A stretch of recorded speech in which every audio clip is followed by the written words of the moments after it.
കോൺഗ്രസ് നേതാക്കളുടെ മക്കൾ ബി.ജെ.പിയിൽ ചേരുന്നത് തെറ്റെന്ന് എ.കെ. ആന്റണി. തെരഞ്ഞെടുപ്പിൽ ബി.ജെ.പി സംസ്ഥാനത്തെ എല്ലായിടത്തും 3-ാം സ്ഥാനത്തായിരിക്കും. പത്തനംതിട്ടയിൽ അനിൽ ആന്റണി തോൽക്കണം, ആന്റണി ജയിക്കുമെന്നും എ.കെ. ആന്റണി പറഞ്ഞു.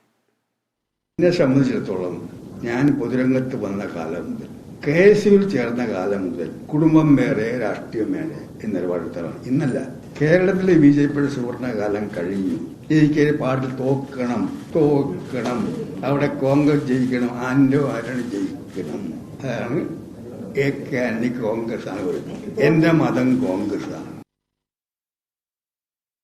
ഇതിന്റെ കൂടുതൽ വിവരങ്ങൾ നൽകാൻ തിരുവനന്തപുരത്ത് നിന്നും കമലേഷ് തെക്കേക്കാട് ചേരുന്നുണ്ട്. കമലേഷ്, മകനെതിരെ അച്ഛന്റെ പ്രതികരണം അത്തരത്തിലായിരുന്നു.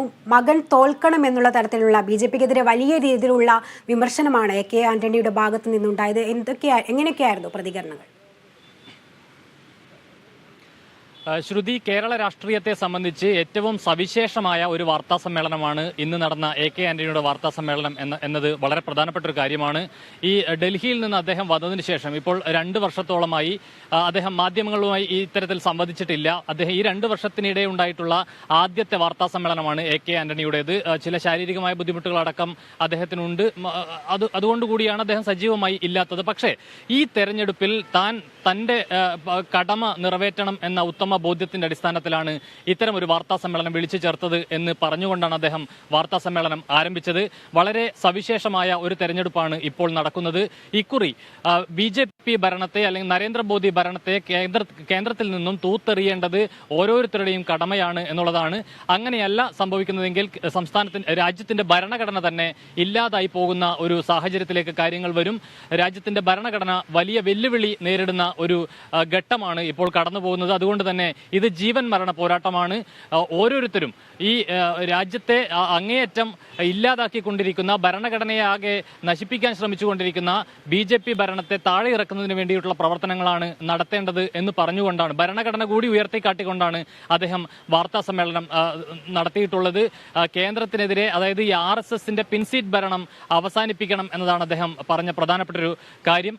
കേന്ദ്ര സർക്കാരിനെതിരെ ബി.ജെ.പിക്കെതിരെ അതിശക്തമായ നിലയിൽ വിമർശനം ഉന്നയിച്ചുകൊണ്ടാണ് അദ്ദേഹം വാർത്താ സമ്മേളനം ആരംഭിച്ചത്. അതോടൊപ്പം തന്നെ കേരളത്തിലെ ഭരണത്തെക്കുറിച്ച്, പിണറായി വിജയനെക്കുറിച്ച്, മുഖ്യമന്ത്രിയായ പിണറായി വിജയനെക്കുറിച്ച് അടക്കം അദ്ദേഹം രൂക്ഷമായ ഭാഷയിൽ തന്നെ വിമർശനം ഉന്നയിക്കുന്നു.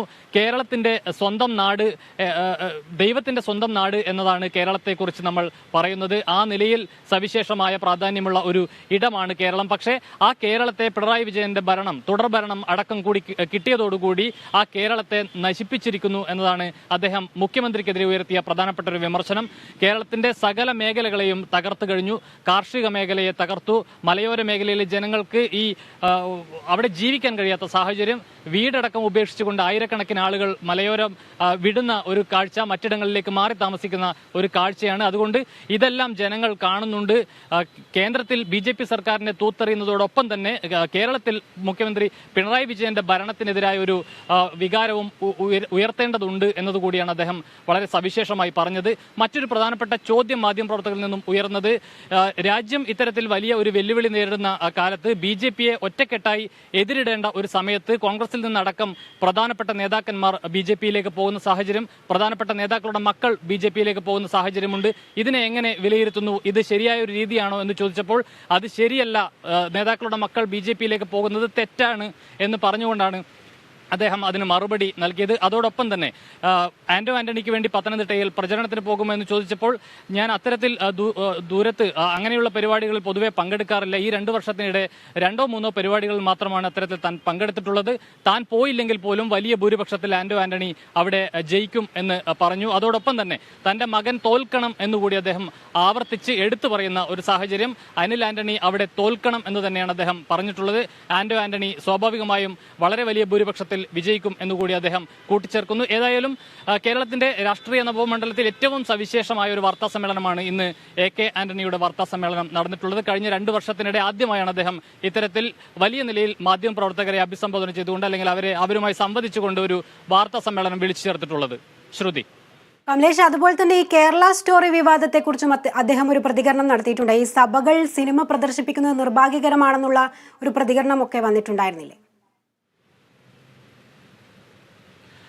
തീർച്ചയായും കേരള സ്റ്റോറിയുമായി ബന്ധപ്പെട്ട ചോദ്യങ്ങൾക്കും അദ്ദേഹം മറുപടി നൽകി. ചില സഭകളിൽ ഇടുക്കി രൂപതയിലടക്കം നേരത്തെ ഈ കേരള സ്റ്റോറി പ്രദർശിപ്പിക്കുന്ന സാഹചര്യമുണ്ട്. അതിന് പിന്നാലെയാണ് ഇപ്പോൾ തലശ്ശേരി രൂപതയിലും അതുപോലെ തന്നെ മറ്റ് ചില രൂപതകളും എല്ലാം തന്നെ ഈ കേരള സ്റ്റോറി പ്രദർശിപ്പിക്കും എന്ന ഒരു വാർത്ത വന്നിട്ടുള്ളത്. ഇത്തരത്തിലൊരു സംഭവം ഉണ്ടാകുന്നത് വളരെ ദുഃഖകരമായ ഒരു കാര്യമാണ് എന്ന് തന്നെയാണ് AK ആന്റണി പറഞ്ഞിട്ടുള്ളത്. അത് ഒരു ശരിയായ രീതിയല്ല, ആളുകൾ തെറ്റിദ്ധരിക്കപ്പെടാൻ പാടില്ല എന്നതാണ്. RSSന്റെയും BJPയുടെയും കെണിയിൽ ഇത്തരം ആളുകൾ, സഭാവിശ്വാസികൾ അടക്കം ആരും വീണു പോകരുത്. നമ്മളെ മതപരമായി ഭിന്നിപ്പിക്കാനുള്ള ഇടപെടലാണ് RSSും BJPയും ഒക്കെ നടത്തുന്നത്. അതിന്റെ ഭാഗമാണ് കേരള സ്റ്റോറി സിനിമ. അതുകൊണ്ട് തന്നെ RSSന്റെ ഇത്തരം കെണികളിൽ വീണു പോകരുത് എന്ന ഒരു അഭ്യർത്ഥന കൂടിയാണ് അദ്ദേഹം വാർത്താ സമ്മേളനത്തിൽ നടത്തിയിട്ടുള്ളത്. ഏതായാലും സഭകൾ ഇത്തരത്തിൽ ഈ സിനിമ പ്രദർശിപ്പിക്കാൻ തീരുമാനിച്ചത് വളരെ ദൗർഭാഗ്യകരമായ ഒരു കാര്യമാണെന്ന് കൂടി അദ്ദേഹം കൂട്ടിച്ചേർക്കുന്നു. ശ്രുതി, വ്യക്തമാണ്.